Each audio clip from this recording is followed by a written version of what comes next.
Nandito ka na kami. Parking area. And yung pila.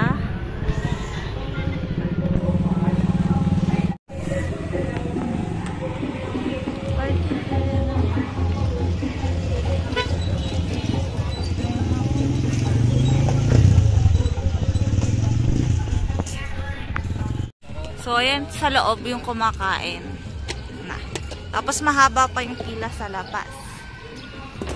Yung pila, time check, 10:13 AM. Ang haba ng pila.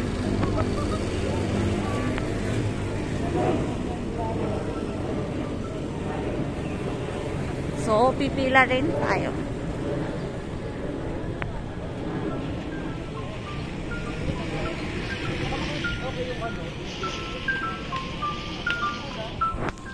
So, ayan, nakapila kami. Sa dulo ko ngayon.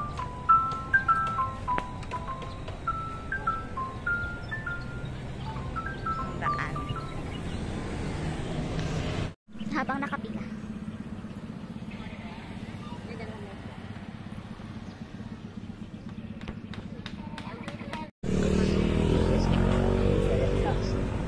Mabilis namang umandar yung pila.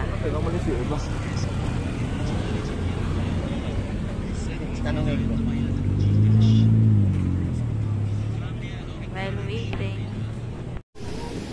Ayan yung latuan.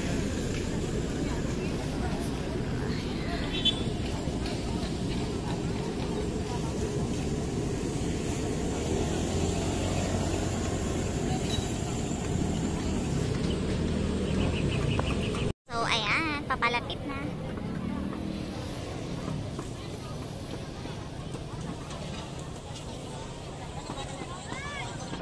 Tapos yung pila after namin, ang haba na ulit.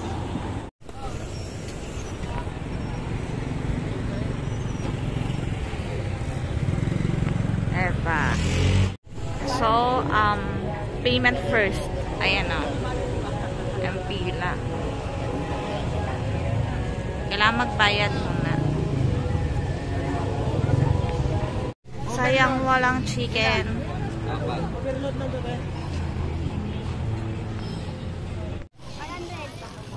Na-picture ng sa tiking.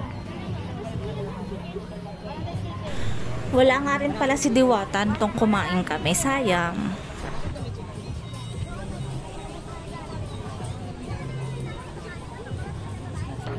So, ayan, may stub na ibibigay.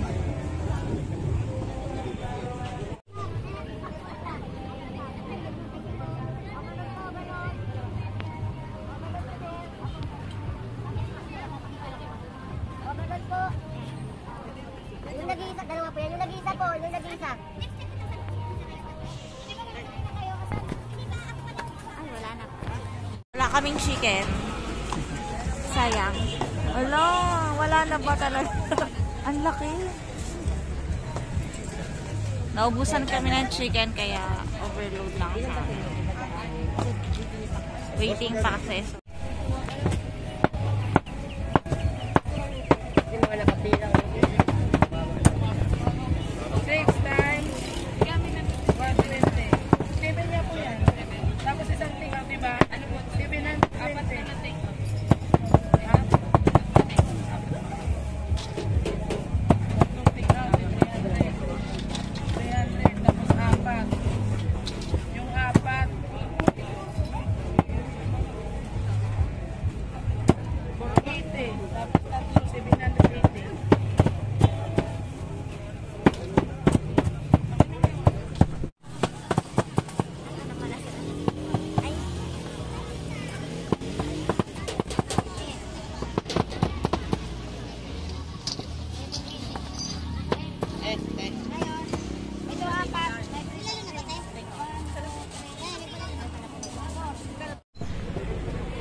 Pakita sa camera mo, baka masingil ako ng mga pinag-utangan.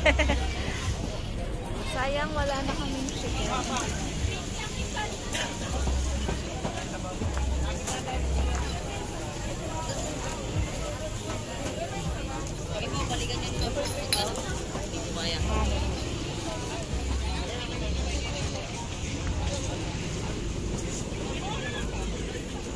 Balik ka na lang daw.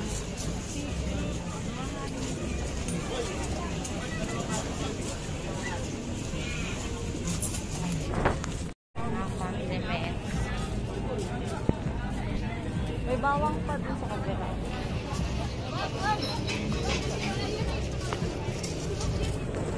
Tapos yung soft drink.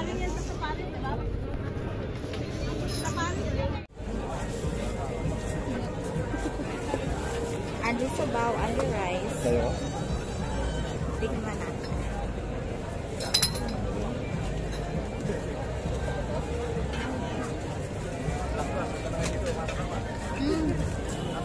Para siyang sabaw ng mami.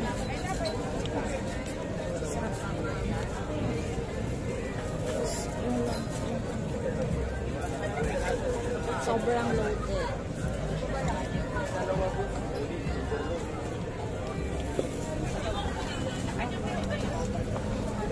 Sobrang dami niyang laman. Wala na masyadong sabaw. Pwede naman bumalik ng sabaw. Yan, ito yun.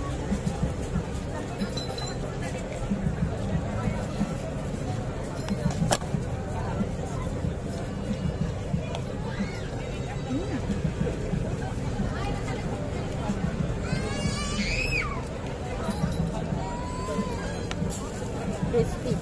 Bagong luto.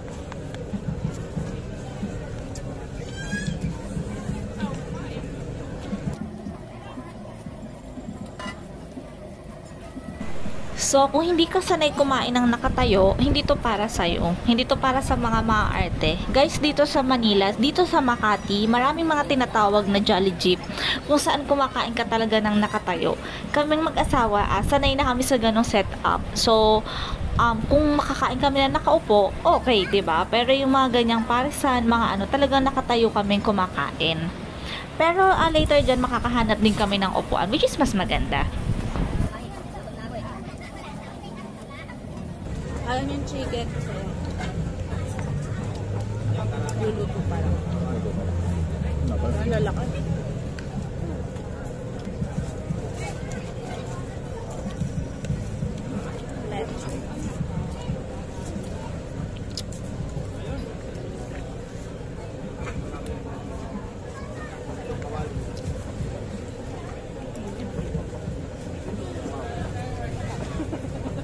So, ayan. Pangalawang rice na nung asawa ko.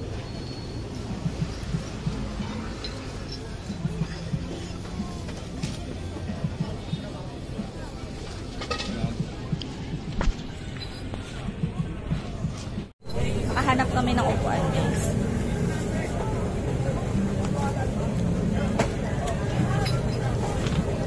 Sulit na siya sa 100, and the rice. May soft drinks pa. May soft drinks pa.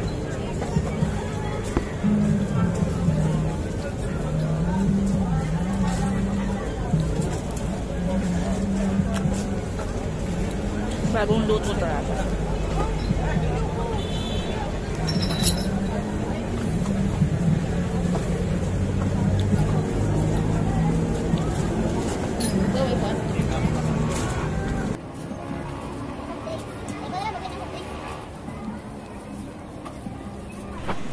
So, ayun nga, nabanggit ko nga, for its price, 100 pesos, loaded pares, loaded yung laman, tapos only rice, may soft drinks, sulit na talaga siya, guys.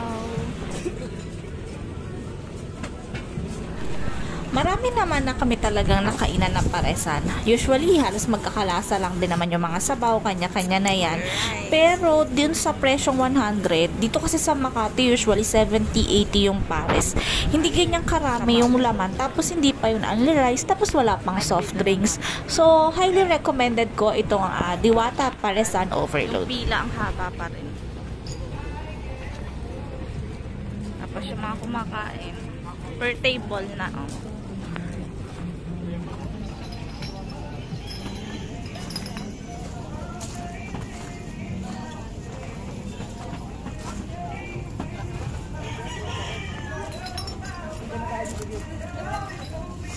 Tapos dito kumukuha ng soft drinks.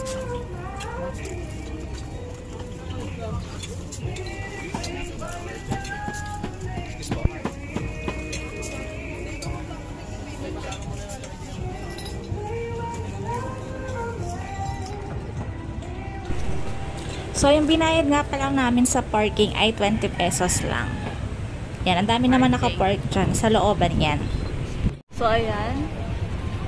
Alis na kami. Sobrang dami pa rin tao. Sige. Kasi magla-lunch time na rin. Oo, ang haba na. So, sa tabi to ng GSIS.